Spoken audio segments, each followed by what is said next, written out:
Hello and welcome back to the Deus Ex Murder Hobos drafting session. Today we're going to be doing Ravnica Allegiance again, and this time we're going with a more blue-red-green oriented deck instead of our little counter deck that we did.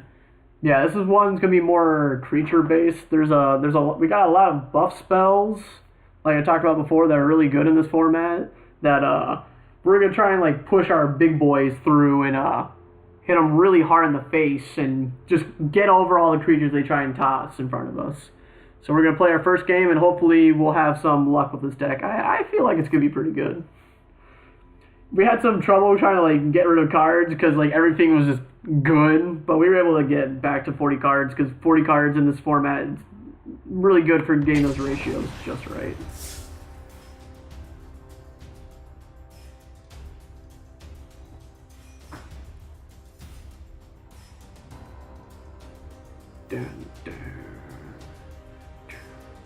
Hopefully don't get hit by mono blue control, because that bit feels bad.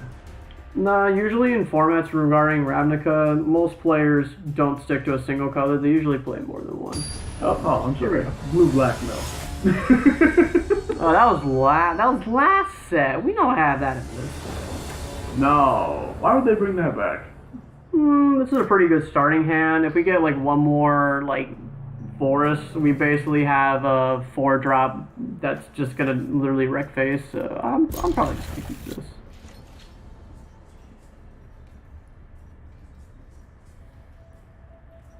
Considering the fact that I do go first. Oh no! Oh wait, I don't go first. Oh no! They were in a good spot. So I'm gonna opt to incubation actually right now to try and see if we can find a creature that we can slap right now, which looks like we got some pretty good options. I'm gonna opt for Gruul Spellbreaker probably, just because we'll have something out turn 3. And we can just use it to slap some people in the face. Alright, we got 2 forests back to back. Usually when they play a multiple of 1 land, yeah, they're usually bringing out either something of the sort or they don't have mana that they need. I'm probably putting my bets on green-blue right now. It could very easily be green-red. Well, there's a mammoth spider, so I can't really tell. But all I know is that I have a 4-drop 5/5. Oh, looks like we are going for the Simic. Alright, so we're going to play Spellbreaker. I have a feeling that it might be countered. Yeah. Just a feeling because he had 1 blue mana up, but it's still worth to get the counter spell out of his hand, so might as well do it anyways. Now I know that he doesn't have the mana up. So now we're going to play our thick boy. That's now going to completely destroy him. Because not really much for green-blue to do with regards to removing this creature besides bouncing it. Honestly, the creature's amazing with its utility and attacking. Yup. And right now, we have a Wilderness Reclamation, which I'm pretty safe to say that I'm probably just going to opt to play this card. I have a feeling it's probably going to get countered, though. Oh, no. It actually went through. Alright, so he has 5 mana up.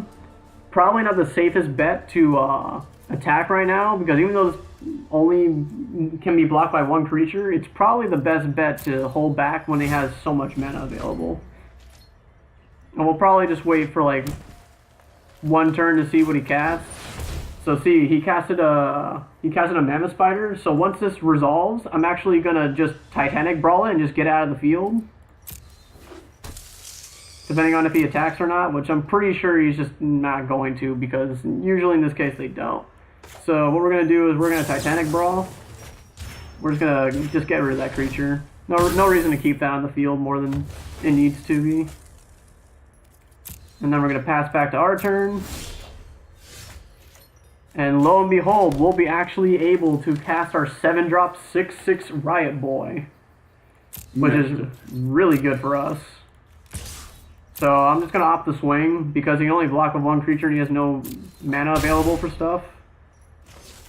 And then end my turn. Even though I'm going to take 5 back, like, I'm going to net gain by the time I swing at him twice. So, like, I'm not mad. Alright, we'll see if he casts anything. Nope. He is really keeping that mana to himself. Yup. Which means he might be waiting out on a counter spell right now. Which is not really good for us because we want to get this creature out as soon as we can. You are missing out on that blue. Yeah. Sweet blue mana. But it might be a good idea just to test the waters because there's not a very high likelihood in the next few turns that, like, there may be a chance I might be able to cast this spell, but just to be safe right now, we're just going to swing again. And we're going to keep Colossus and Collision in our hand in case he decides to drop a flyer. And if he does not keep mana up, we're going dropping to... the chicken. Yeah, we're gonna drop the our big mole boy actually. Kind of a mole? Kind of looks like a mole. Looking at its face. Oh, I thought it just looked like a chicken that smashed its face into a wall. Alright, we're taking 5 more. So now we're probably going to want to play on the defensive just because of the fact that even though if we do attack, we will probably be in a good position. It'd probably be a better idea just to make sure that if he has a buff spell that he does not flat out kill our stuff. Alright, time to see. Does he have a counter spell? It looks like he does. Or But an instant he can actually answer with. Yeah. The thing that he might run into the issue of is that if he has Quench, I can just pay to get past it. So we'll just pay to get past that just because there's no real reason to not. So we're gonna pay with the mana that we just floated. If he has a second Quench, then that's perfectly fine. Alright. So we got 2 Quenches out of the field, so there's a very high likelihood he does not have a third counter spell, considering that is his 3rd Quench. That means that we will probably be able to actually resolve our mole boy. We'll see if he attacks. He's attacking with 2 creatures, so we're gonna opt to block the bigger of the 2. He's probably gonna go for... Try and fuck it, probably. Yep. So he's going to give it +3, +3. So probably in this case, the best option that we have is to just match his buff spell with our own buff spell. The match of who has the bigger penis. Which in our case, we triumph in this brawl of thick. And what do you know? We get another one. So what we're going to do in this case is that we actually going to just flat out win the game, because I'm pretty sure he has no mana up to stop me from doing this. So we're just going to give it haste and swing for game. And the chicken boy comes in clutch. But yeah, usually you want to just keep track of mana whenever you play against a blue player in particular, just because even if you want to really play that big spell, they could always just cuck it for 2 mana. Just something to keep mindful of. But I think that first game went pretty well, except for the fact that we almost lost to the gift of strength. But what he didn't know is that we had another buff spell in hand. All I gotta say is that the face of Ravnica Allegiance draft is a goblin. But where are all the goblins? And cruel. I only see one goblin, my friend. And it's just a riot goblin. I think most of the other goblins... No, I think all the goblins are actually in Gruul in this set.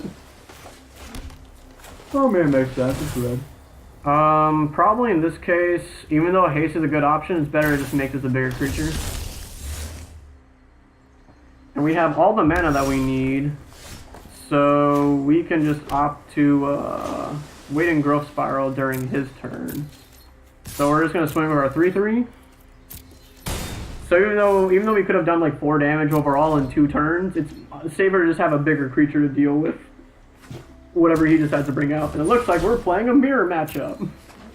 Ooh, that first. Oh my god, no.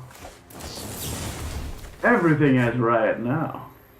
Yep, but in our case, we'll be able to crank out a 5-drop by turn 4, so that's always good for us. And we have a removal spell to go along with it.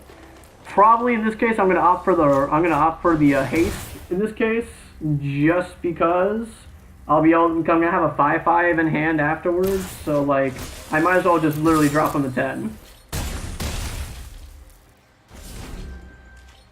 You haven't noticed already, Riot is a pretty busted mechanic. Yeah, it's kind of hard to deal with considering the fact that most of the creatures are really big, and if you don't have creatures on the field, you're just going to get face wrecked. As you're going to see in about 2 seconds, I'm about to win the game by next turn. Because even though he tapped down my creature for this turn, what I'm going to do is that I'm going to play Savage Smash, targeting my bigger boy, and just get rid of that. Just get rid of that creature. It's not worth just keeping that thing on the field more than it needs to be.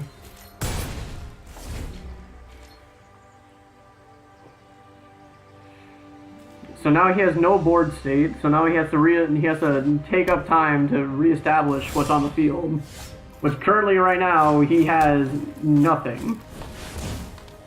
So probably in our case, the only thing he's really going to be casting is maybe a Fairy Duelist. Or a Quench, which you can just pay for. Yeah, exactly. Yeah. He wasn't able to reestablish board state, so he lost. Sometimes that's how the cookie crumbles. Alright, what do we got? And how you pay Gruul is literally, you throw your dick on the table, and if they have a bigger dick, then just give yourself some drugs. Yeah, just pop a few steroids, you know, maybe Viagra, and just show them what you got.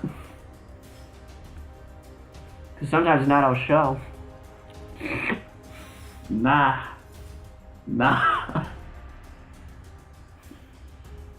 No nas, all yes. Impossible. So funny enough, we played against our mirror matchup and Civic so far. So now, what will we play against this time? Well, considering the fact we have no creatures, but we do have every mana type that we need in our deck, this is a decent starting hand considering that we're playing first and we want to try and keep as many cards as we can in our hand.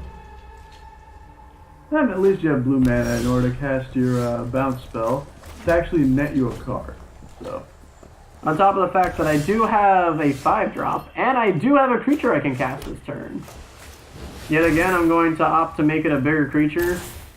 Just because the 2/2 is good, but a 3/3 is better. And again, the best cards ever in Magic the Gathering. Goblins. So, because I have advantage on state, it's probably just a better option to swing with my 3/3, because he's probably not going to block it right away. So I might as well just swing in and try and get as much damage as I can in. He might have more than one Goblin Gathering, so we might see another cast come out. Nope, we actually got an Ill-Gotten Inheritance, which in our case isn't too bad, just because of the fact that we have board state advantage and he has 2 1/1s. You can actually pop it back to your hand. No, this is only creatures. So what we can opt to do is that he decided to attack, which is not really smart in this format, just because of the fact that he knows that I'm playing Riot creatures.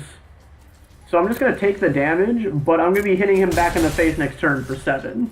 So like you saw with the last guy, he's going to be dwindling down. Oh, I had a gift of strength, so that's nice.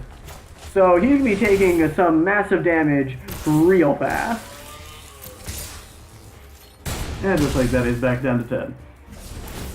So if he does not get a board state or kill either of my 2 creatures, I am pretty sure by next turn I'm just going to flat out kill this guy.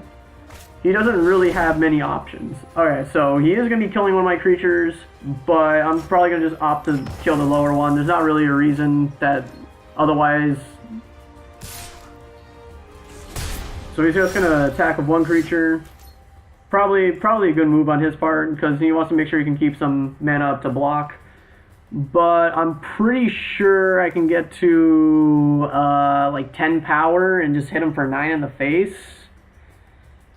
So probably what I'm gonna do right now is just swing in. You do not have trample. No, but Colossus gives you trample though. True. There's no reason to not just buff him. And then if I want to, I can go even more beyond that and just bring him down to 1 HP. So I'm probably just going to bring him down to 1 HP. Usually the best instance is just literally just bring him down to 1 and see how he decides to fumble with his last remaining life points. He has 2. That means that he has to be very careful if he plays anything that plinks him. Yep. So it looks like we are 1 turn away from getting our Riot Trample. So probably what I'm going to do right now is probably just opt to bounce one of his 1/1s. Alright, now I guarantee from this that I'm going to be able to cast my 6-drop next turn. So what I'm going to do is I'm going to see if there's any other creatures I can opt to get, which in my case, I'm going to get the Dagger Caster, because I can just wipe his field. And now we will swing for 4. He's forced to block. Welcome to this format's channel. But not only does it hit creatures, it also hits face. True. And it's less restricted to mana, so in my case, I see it as a kind of better. And I guess he decided to lose the game because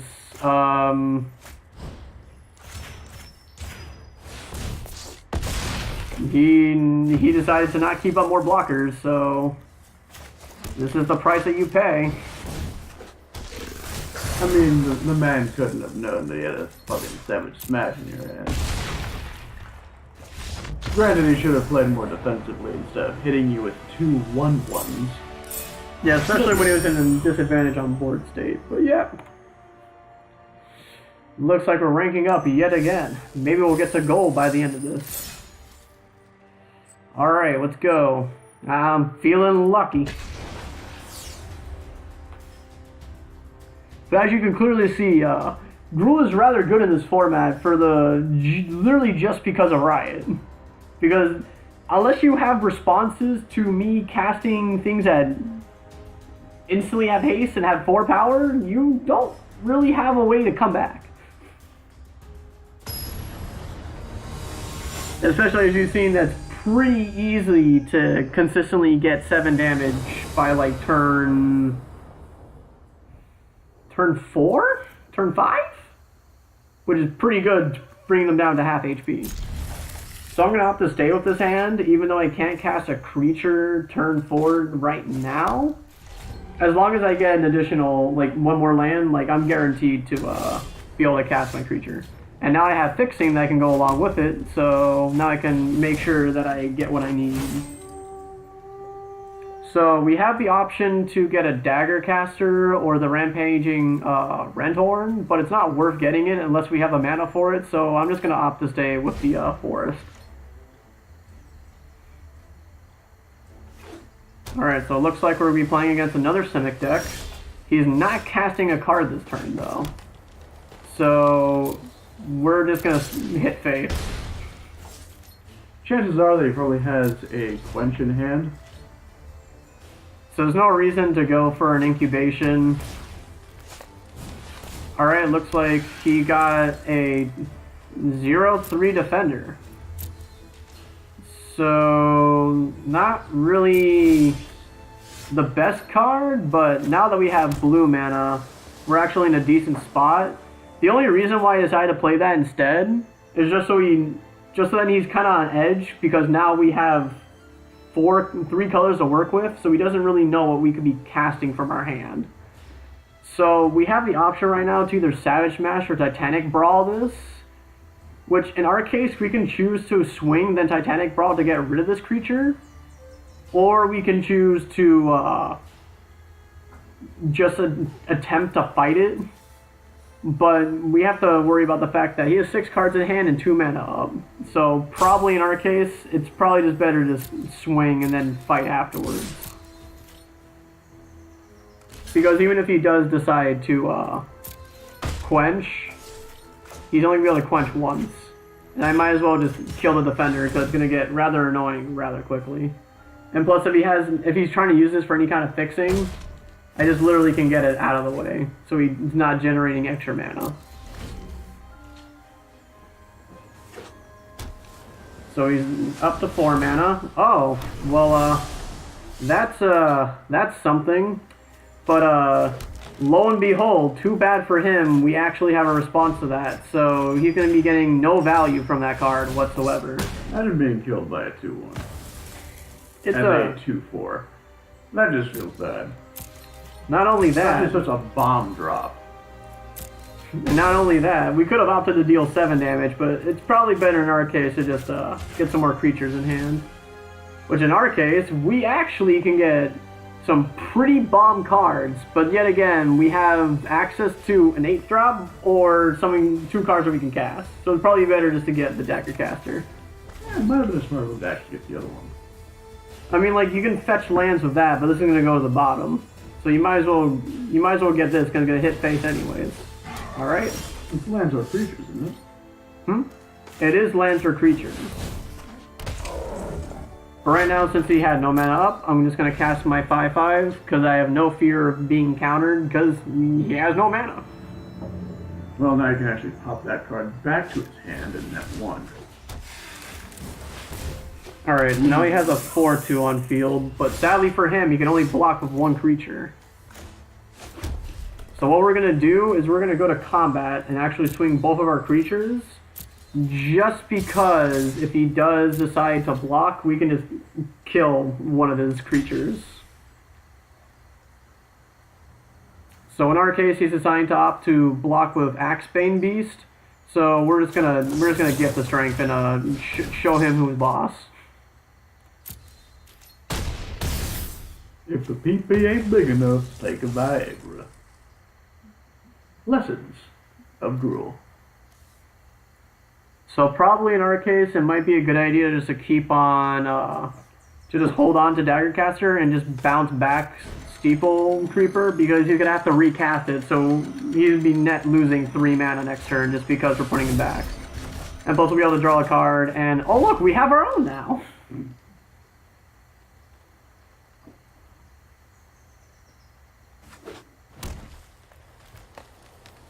So he's going to be probably going to either cast a bigger creature, like what I said. Oh. He's going to go cast a bigger creature, but we do have an ability right now to kill his 5/5 because we can cast Electro Dominance for 4, hit his creature, then hit him in the face for the rest. Which is probably the best option because this card gets rather annoying rather quickly. So we'll just kill that, and then swing with both creatures. So probably in this case he's going to choose to block the 5/5 because might as well stop as much damage as he can. But we're still going to be able to sneak in some damage at the very least and get rid of one of his bigger creatures. Alright, he's going to be spawning another creature, and he's surrendered. That's probably a good idea because we're just going to be keeping the heat on. Because in every scenario from then on, he's forced to block that creature. Well, that's okay. Well, since we're on such a good streak right now, we might as well just keep going. You know, why stop the train when it's already chewing its tune?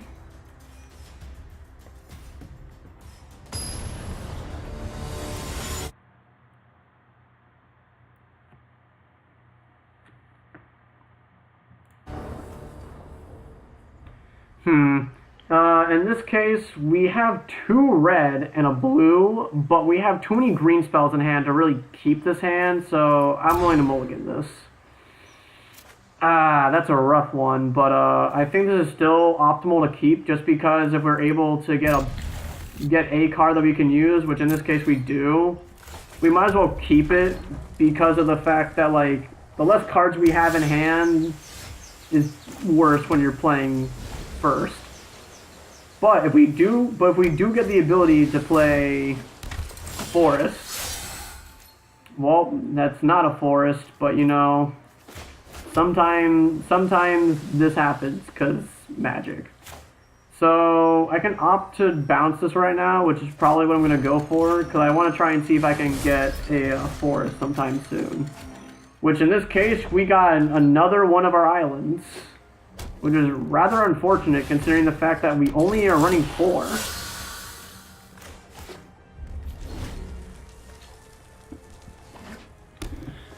This is a rather unfortunate hand, but not much we can do about it at this point, so we're just gonna have to go with what we got. Well, this might just be a loss, purely because our mana decided to not work with us this game. So we're gonna take a big whopping 5 damage, and then we're gonna get a boar on the field. Yeah, this is probably a surrender because he's gonna get a 6/6. Yeah, he's gonna be getting a 6/6 next turn. So he'll be hitting for 11 damage. Yeah, that's easy. Yeah. Considering the fact that I spent this entire time not even getting a single green mana, so. Well, sometimes you win some, you lose some, and RNG just decided to slide my good luck underneath my feet. But it's not too bad so far, because if we win 2 more matches, we'll net gain. So, even though that one was kind of hard, was kind of just luck of the draw, aside from that, we've been having some pretty good games. So aside from that, let's just keep on trekking along. Hopefully we don't get another occurrence of getting all of our off-color lands. Yeah, this is why I try to go for 2 colors instead of 3, just because things like that can happen, and it just feels bad. In this case, we have a bunch of 3-drops and a 1-drop, so we can opt for the case that since we're on draw, we can get a land, and if we do get an island, we're actually in a good spot. So we actually did not, but we should be fine, because there's a high likelihood we're going to be drawing a land in the next few turns. Alright, apparently we are not going to be drawing any lands. So Incubation might be... I'll wait one more turn for incubation. If we're able to get another land, then we start casting stuff. But aside from that, we're probably just going to opt to keep on going like it is. The only good thing that we have is we're not behind against a blue player. At the very least. Nope, but we're behind against an aggro deck. And we are, again, not getting, now we're not getting lands. So let's see. Oh look, we actually just got no creatures. So we kind of just incubation just to get a new top to our deck. So sometimes you win some, sometimes you lose some. But in our case, it looks pretty bad in our case. Yep, we are literally going on the other side of the coin now. We're getting no lands whatsoever. We actually have to enter discard phase. Which in our case, probably the best is to discard the high drops because they're not going to be doing anything anytime soon. Now we're going to be taking 9 damage a turn. Because he's just going to spend the mana to buff this creature because there's not really a reason to not do anything else.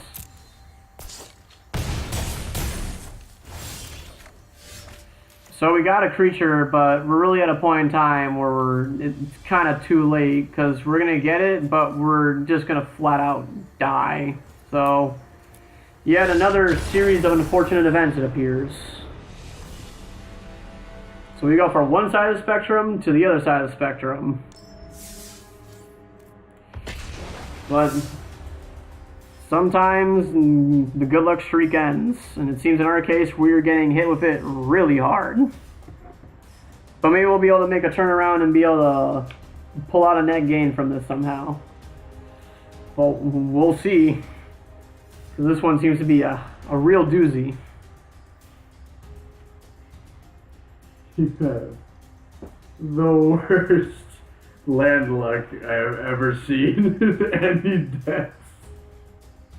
And it's a reoccurring theme that I seem to experience in both ranked and just casually. It's just, I either don't get the lands I need, I get flooded by lands, or I don't get enough lands. Even though the ratios are perfectly fine and just for what I'm playing. Alright, let's see what we get this time. Alright, so this is a good hand. We have one of each mana. We have 2 cards that we can cast on curve, even though we don't cast until turn 3, and we are on draw. Which means that we can possibly draw into getting what we need for a dagger caster or a lower drop creature that we can actually cast earlier on. So this is a hand to keep 100% of the time. Usually the optimal hand to keep is to keep at least 3 lands and 4 other things. But depending on the deck that you play, you might play something different from time to time. Especially if you get one of each of your colors. That really helps. It seems like we're gonna get behind already on the creature curve because we already got a turn 1/1/2. Because we were going to be against white-black. But it looks like we actually have some pretty bomb 3-drops. And he is not going to have a creature up that we're actually going to have to deal with. And we can actually choose to fight it now. We actually have a fight spell in hand. So in this case, there's no reason to attack, so we're just going to make a big enough creature that he's not going to be able to deal with it. So, well, of course he chooses to kill it. Yeah. But it looks like in this case he's going to opt to not do so. And he's going to not attack either. So in this case, we know he does not have enough mana up to be able to give Death Touch to his Twilight Panther. So usually in a case like this, the best option is to actually just kill it flat out. Because it is a 1/2 and it doesn't die when we really want it to. So we're just gonna fight it right now and get it out of the way. Then in our case, we can't really swing because we had to use our green mana and we don't have anything for Colossus. So if he decides to block, which he probably will, it wouldn't be the best idea to do so. So if we're able to get 1 more mana, we'll probably be in a good spot. Oh, well, it seems like we're getting hit with a lot of creatures right now. Oh, but luckily enough, we were able to get another land. It doesn't seem like he actually has to be any bomb creatures. So actually incubating is an option. But in our case, he actually has 3 1-drop creatures. So playing Daggercaster actually eliminates half his field. So I'm going to opt to do that.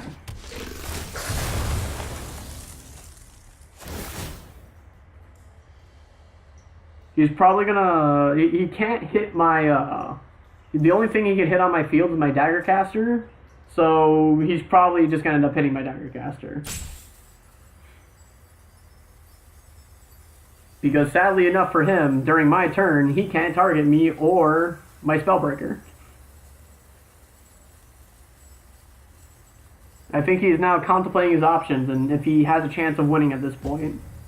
Considering usually in these kinds of formats, if you lose your entire board state with like 1 or 2 cards in hand, you're really screwed.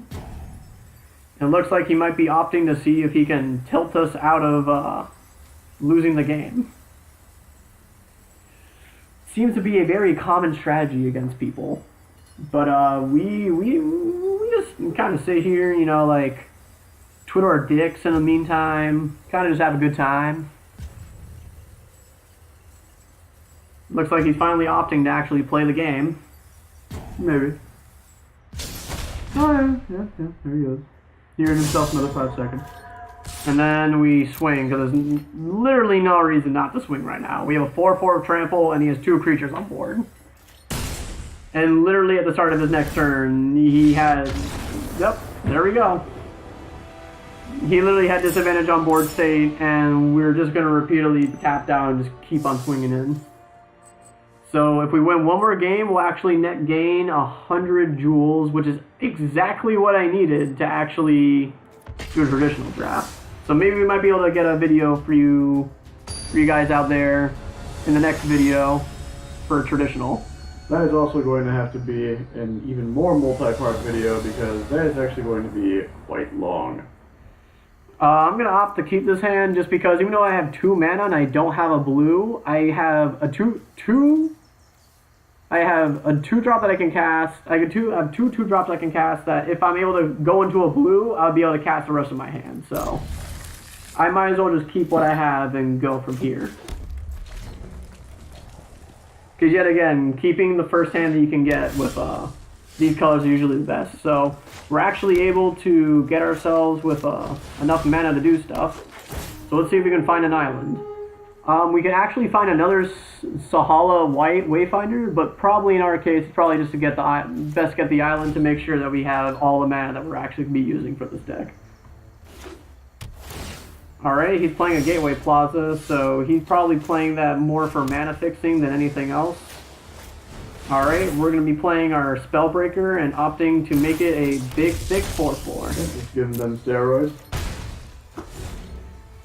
Yup. Also, ridiculously strong to give something Riot and also Hexproof during your turn. I believe it also makes the player Hexproof as well. Yes, it does. So now we have the option to Growth Spiral, which probably is our best option right now. Yep.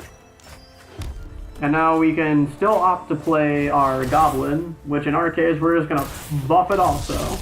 No reason to not really give a +1/+1 to it unless like you're swinging for lethal or you're just swinging to get a bunch of damage because they have no blockers up. Because if I would have gave it haste there, all the enemy had to do was just literally block it, and nothing else.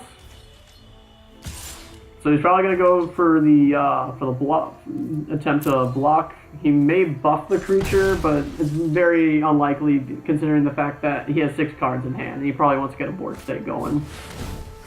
All right, it looks like he's going to kill my 2/1. But that's not really a big issue considering the fact that I can opt to tap him down right now and draw a card. And he's not going to untap next turn, so we can get a nice chunk of damage, and we have a 5-drop that we can bring in with haste next turn.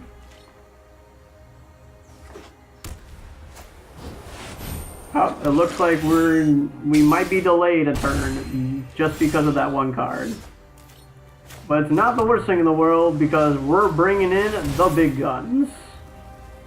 So now in a situation like this is the best kind of time to literally just go to the wind and just kind of hit him in the face for 7 damage. I'm going to opt to kill the flyer just because I don't want that thing still on the field. And then with that, we went from him having advantage on board state to going back to 2 HP. Remember, he does have a massive hand advantage. But in our case, it's not too bad because we have the ability to, 1, deal 1 to face, on top of the fact that we can choose to fight at instant speed, which probably will end up being what we're going to do. We can choose to do so right now, so then if he decides to buff Trumpeter next turn, he doesn't get the option to, so I'm probably just going to get the Trumpeter out of the way. I actually really misplayed that, because I should have just killed Daggercaster and I would have won the game. So that was actually my Yeah, bad. that's what I was thinking there. But oh well, we win some, you lose some, and he gets another trumpeter. And another creature. But it's okay because we have options. So in our case, it's probably just better to swing all because he's going to attempt to block it in some way, shape, or form. So we'll see what he decides to do because he's forced to block whatever we're tossing at him.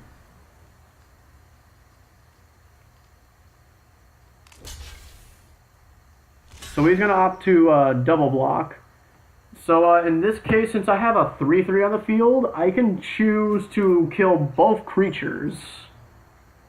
And then he'll come back with a 1/1 flyer, but like that's not really the worst case scenario. So we might as well just trade and just kill two for the price of one.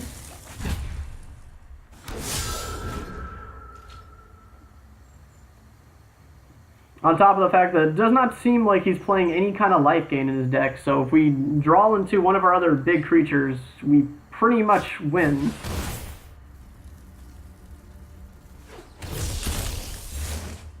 We're only playing one dagger, aren't we? No, we have 2 daggers in deck. 2 daggers. So there is a possibility of actually drawing one of those and just straight up winning. Via burn. Or we just Or we electro can just Electromancer him. So we have the option to deal 5 damage. So Toss everything in. You can't counter it. The poor guy. And with that, the top deck has continued. So it seems like we're actually going to net gain on this one. So hip hooray, guys! You guys got a traditional draft coming up. And we might as well at this point, since we're right at the last game, the last thing to see if we titter towards victory or just short of complete domination. We might as well play it out and see what happens. So in our case, I'm going to opt to keep this hand again because 3 lands with the primary lands, even though we may not have an island in hand, it's still good to keep what we have. Well, that's why we have Wayfinders. Oh, it looks like we also have our late game win condition in hand. So I'm probably right now, since we're playing against a blue deck, I'm probably going to opt to play my 2-drop Riot and give it a counter. Just because there's not really going to be any 2-drops that he can bring out that will be much of an issue. It seems like we're also going to be playing against gates, so it'd probably be a good idea to get as many creatures as I can get on the field right now with as big as power as I can. So I'm probably going to go opt for the Steeple Creeper and just swing 3. Gate control is no laughing matter, as you have seen from the previous video. Except they actually created, it was just big boys. It was just gate big boys, which I have never seen before. Alright, looks like he's going to opt to Growth Spiral in response. If we're able to fetch okay, we can fetch another land, or we can fetch to get a 3-drop 4/4. Spellbreaker. It's probably a better idea just to get Spellbreaker to confirm the fact that we're able to do just to get another big boy on the field. And if he's not able to establish board dominance in about like one more turn, like he's in a pretty bad spot. He actually slew it. So it looks like we're gonna go for. So in this case, Riot with 3/3. You just keep on going with that haste. Just keep on hitting that face. So in that case, it's usually the best option to just go for haste, just because we're going to bring him down to 4 HP. And if we're able to get a blue mana, we actually have a chance of just flat out winning next turn. Sadly, we do not get the blue mana. Oh, you could have just won right there. No, I couldn't. I didn't have anything else up. Oh, you need 1 more mana. Jesus Christ. So, in this case, there's no reason to swing, because I can bring him... Actually, there is a reason to swing. I'm going to swing all, because in the unfortunate event that I am not able to kill him by swinging, and he taps out, I can cast Caster next turn and kill him. So we'll see what he ends up deciding to do. But we have multiple options for what we can try and do to just flat out win the game right now. Or he just decides to see that we have too many options to kill him, so. Alright. And we got to gold, baby. Alright, we were able to ride the Gruul train all the way to victory. And get all 7 wins. I hope you had a great time. We'll open the packs and then afterwards that will be the end of the video. Just to remind you guys, this is not only going to be a Magic the Gathering channel, we're going to have variety as well, so stay tuned for that. It looks like we got a mythic wild card, baby. Jesus Christ. And with that, it seems like we had a pretty good draft night. So, thank you for sticking around for this pretty long video, and we hope to catch you next time. Peace.